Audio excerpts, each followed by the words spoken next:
Twongeye kubasuhuza tubahaye n'ikaze muri aya makuru hano kuri kino kinyamakuru cyacu Umuvumo Online TV.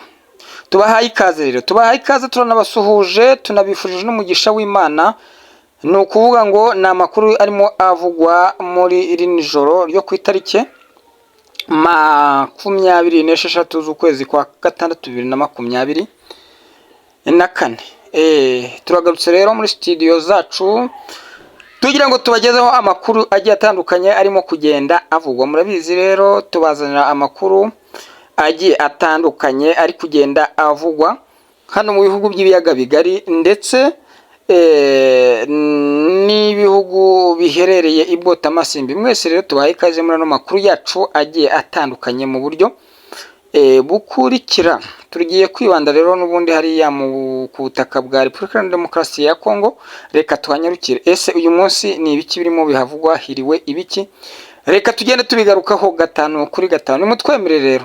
Nimutwemerere tuganire namwe ibiganiro bigiye bitandukanye bigenda bivugwa hariya ku butaka bwa Repubulika ya Demokarasi ya Kongo, ari nako tunabasuhuza tubahereza n'ikaze. N'amakuru rero, n'amakuru agezweho. Kanda subscribe, comment, share na like kugira ngo buri kiganiro cyangwa amakuru tukuzaniye ajya kugeraho mu bambere. Uruwagaciro kuri twebwe rero, uruwagaciro wowe wamaze gukora subscribe, comment, share na like. Nawe utarabikora rero turagusaba kugira ngo ube wabidukorera.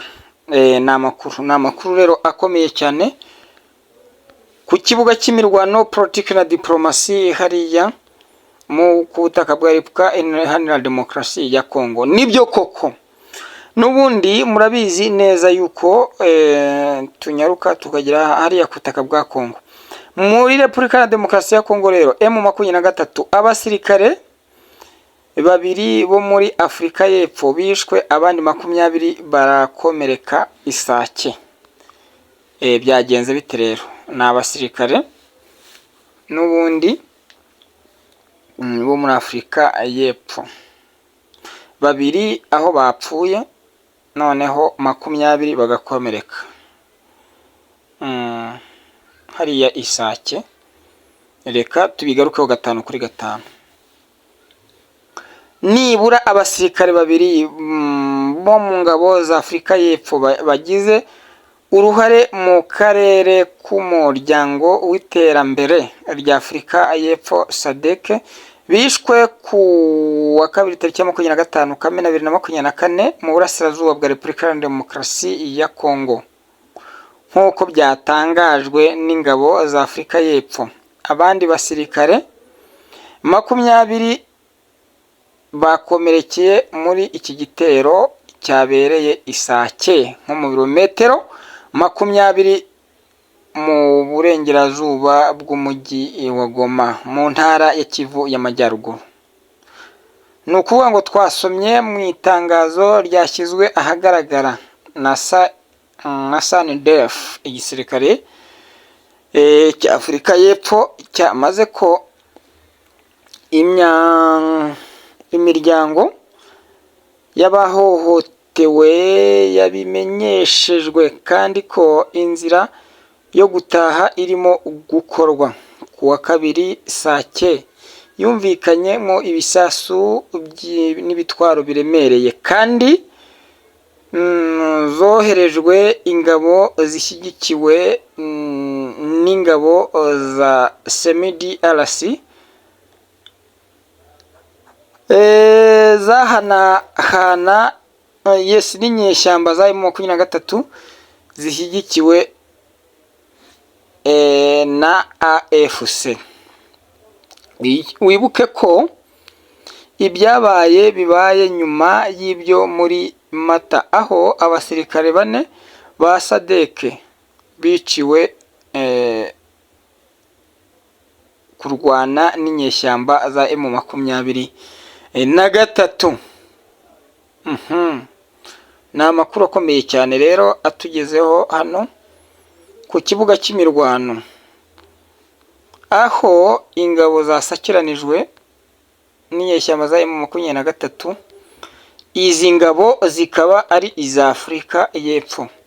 zikaba zagiye mu gitero gikomeye cyane. Ahangaha ingabo za Afurika y'Epfo, abasirikare 2 bahasize ubuzima, abandi 20 barakomeka cyane bikomeye, aho iki gitero cyari kizihuje n'ingabo za M23. Murabizi kandi ko izi ngabo n'ubundi za Afurika y'Epfo ziri mu muryango wabibumbiye hamwe kuzana umutekano hariya mu burasirazuba bwa Repubulika ya Demokarasi ya Kongo, aho izi ngabo n'ubundi ziri mu myiteguro yo kugira ngo zibe zasubira iwabo. Ariko murabona ko bari mu myiteguro itabahiriye habe na gato, aho izi ngabo zahasize ubuzima. Zahasize ubuzima rwose, zahasize ubuzima. Igisirikare cya M23 kikaba uyu munsi mu mirwano ikomeye cyane hariya Isake. Hari Isake rwose, ntabwo ibintu byaje kuba byagenda neza ku ruhande rw'izi ngabo zo muri Afurika y'Epfo. Birakomeye rero, birakomeye, ntabwo byoroshye. Ibintu rwose bikomeje kuba agaterera nzamba, aho aba basirikare bo muri Afurika y'Epfo bitabagendekeye neza habe na gato. Baje kuba bahasiga ubuzima, abandi bakomeretse bikabije cyane. Izi nkomere zikaba zajyanywe ku bitaro biri hafi ya hariya imirwano yaberaga, hari Isake. N'ubundi ibintu bikomeje kuba bibi. Ni amakuru turimo kugenda tubakurikirana tunayagarukaho 5 kuri 5. Aho igisirikare cya Sani Andef cyaje kuba cyakwibasirwa n'izi nyeshyamba za M23, bikaza kurangira abasirikare 2 bahasize ubuzima, abandi 20 bakahakomerekera. Nk'uko twagiye tubibagarukiraho 5 kuri 5 muri aya makuru avugwa muri iri joro ryo ku itariki ya 26 ukwezi ko ni kwa gatandatu mu mwaka wa 2024. Ntabwo byoroshye rero, ntabwo byoroshye. Ingabo za M23 zaryamiye amajanja, zikaba zakoze ibikorwa bibi byo kuba zahitana ingabo zo muri Afurika y'Epfo. Izi ngabo za Afurika y'Epfo murabizi ko nyine zoherejwe hano muri Repubulika ya Demokarasi ya Kongo kugira ngo harebwe nimba umutekano wagaruka. Ariko murabona ko M23 yazikozemo akazi uyu munsi, yazikozemo akazi rwose. Ni ibintu bikomeje gukomera cyane. Reka tugaruke ku rundi ruhande rero, ntabwo n'ubundi ibitero byagiye biba ahatandukanye hano mu duce tugiye dutandukanye hano muri Repubulika ya Demokarasi ya Kongo, ariko murabona ko hano ku nyeshyamba za M23 ibintu bitaje kuba byagenda neza habe namba rwose.